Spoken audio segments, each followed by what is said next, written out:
Resolusi jihad di balik pertempuran Surabaya. Assalamualaikum warahmatullahi wabarakatuh. Merdeka! Kali ini kita akan refleksi tentang Hari Pahlawan.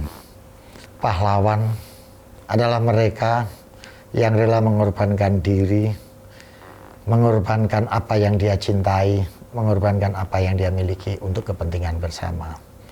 Sedikit saya akan menyinggung mengenai sejarah di balik Hari Pahlawan. Selama ini kita tahu dari buku-buku sejarah bahwa Hari Pahlawan diilhami oleh suatu peristiwa monumental yang sangat heroik, yaitu peristiwa pertempuran 10 November di Surabaya.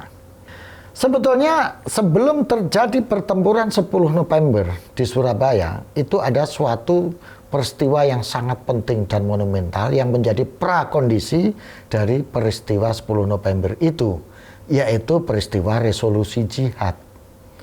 Resolusi jihad ini dikeluarkan oleh Hadratus Syekh Hasyim Asy'ari pada tanggal 22 Oktober 1945.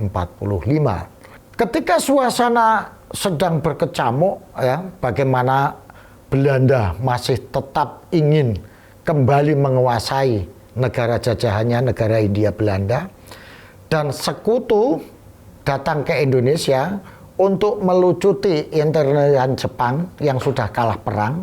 Maka pada saat itu Belanda membonceng tentara sekutu yang datang ke Indonesia gitu, untuk mengambil kembali Hindia Belanda dan tidak mengakui kemerdekaan yang diproklamirkan oleh bangsa Indonesia. Sudah terjadi pertempuran di beberapa tempat itu ya. Nah, pada suasana seperti ini, Bung Karno datang tanya ke Hadratus Syekh Hasyim Asy'ari, apa hukumnya dalam Islam perang membela tanah air, bukan membela agama? Singkat cerita, Mbah Hasyim menjawab bahwa perang membela tanah air, di mana dalam tanah air itu hidup umat Islam yang bisa menjalankan syariat Islam dengan baik, maka hukumnya adalah wajib atau fardu kifayah. Maka membela tanah air pada saat itu adalah jihad fisabilillah. Ini luar biasa. Resolusi jihad inilah yang membakar semangat para santri, para umat Islam untuk berjuang dan berjihad mempertahankan tanah air. Nah, dari peristiwa ini paling tidak ada 3 makna besar yang bisa kita ambil. Yang pertama, bahwa peristiwa 10 November ini adalah puncak dari semangat resolusi jihad yang dikumandangkan oleh Mbah Hasyim Asy'ari.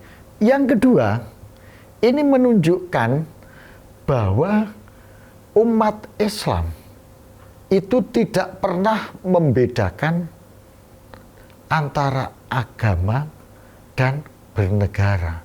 Konsep bernegara di mana negara itu bisa menjadi tempat menjalankan syariat bagi umat Islam, maka di situ sudah dianggap negara itu negara Islam. Singkat cerita, melalui peristiwa resolusi jihad, hubungan antara agama dan negara selesai, tidak diperdebatkan lagi. Di Timur Tengah, di mana antara agama dan negara dipertentangkan, antara konsep nasionalisme dan konsep Islam dipertentangkan, di Indonesia antara konsep nasionalisme dan konsep tentang keislaman selesai. Hubungan antara bangsa, negara, dan agama selesai. Ini melalui resolusi jihad. Yang ketiga, resolusi jihad memberikan perluasan makna terhadap konsep jihad. Jadi selama ini kita berjihad itu seolah-olah kalau Allahu Akbar melawan musuh orang kafir, melawan musuh orang Islam. Ternyata Mbah Hasyim Asy'ari menunjukkan bahwa membela negara, yang negara itu umat Islam bisa mengamalkan syariat Islam dengan baik, itu hukumnya adalah jihad. Jadi di sini terjadi perluasan makna jihad. Nah, inilah guys peristiwa penting dari resolusi jihad yang akhirnya puncaknya adalah peristiwa 10 November yang kemudian kita kenal dengan Hari Pahlawan itu.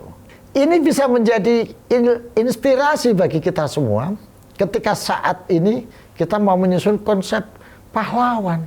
Pahlawan bukan hanya mereka orang yang berperang di medan perang, tetapi pahlawan adalah mereka yang rela mengorbankan diri, harta, dan hal-hal yang dicintai untuk kepentingan kemaslahatan umat, kemaslahatan bersama. Silakan Anda berperang sesuai profesi masing-masing. Yang jadi wartawan berperang di medan kewartawanannya untuk menegakkan keadilan dengan media wartawan. Yang menjadi pedagang berperang di dunia dagang untuk mewujudkan keadilan dan kemaslahatan. Yang menjadi politisi berperang di wilayah politik untuk menegakkan keadilan kemaslahatan. Kalau Anda sekalian bisa mewujudkan itu, maka itulah pahlawan-pahlawan di era sekarang ini. Seorang yang berjuang di era digital sehingga mampu menemukan teknologi yang membawa kemaslahatan, itulah pahlawan di dunia digital. Seorang pendidik yang menciptakan generasi emas yang berkualitas, itulah pahlawan di dunia pendidikan. Dan banyak sektor yang terbuka untuk menjadikan kalian semua menjadi pahlawan di bidangnya masing-masing. Apapun yang Anda lakukan, apapun yang Anda kerjakan, kalau itu membawa kemaslahatan, maka Anda layak untuk disebut pahlawan. Selamat Hari Pahlawan. Selesaikan perdebatan mengenai kontroversi agama dan negara, karena itu sudah selesai diputuskan melalui peristiwa resolusi jihad dengan momentum utamanya adalah Hari Pahlawan. Itu guys, mudah-mudahan ini bisa menjadi pencerahan bagi kita semua. Terima kasih. Assalamualaikum warahmatullahi wabarakatuh. Alsastro atau lengkapnya Dr. Ngatawi Alsastro SAG MSI adalah seorang sosiolog, budayawan, dan tokoh agama di Indonesia. Alsastro aktif beraktivitas sebagai akademisi dan berkesenian, serta selalu keliling Indonesia menyapa berbagai kalangan masyarakat sebagai upaya untuk terus merajut keberagaman bagi Indonesia Raya.